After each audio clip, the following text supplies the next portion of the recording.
President Barack Obama says BP will set aside $20 billion to pay the victims of the massive oil spill in the Gulf of Mexico. Meantime, crews have started collecting more crude at the leak point. But the growing spill is inching closer tonight and continuing to cause major problems along the Gulf Coast.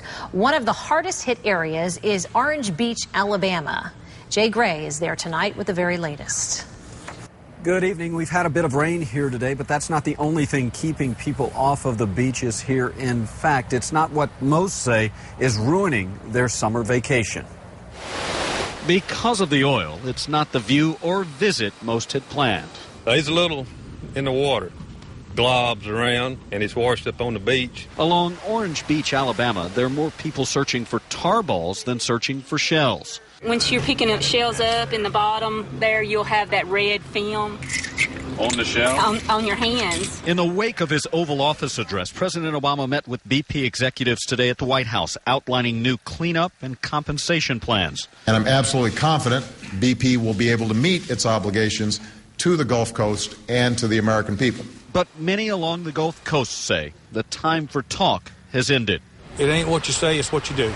He said all the right things. He made me feel more optimistic. So the words are right. Now the actions will define his real heart.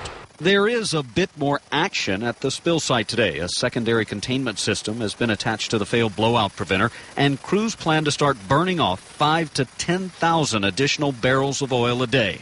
It's good news, but not good enough in areas where the oil already in the water is moving in. The devastation, I believe, that's coming forth to us is going to be no longer a white beach. I think it's going to be all oil eventually. Damage along the coast that can't be just covered up.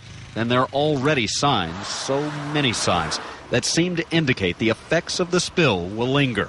If it hits, like they say they're going to, years.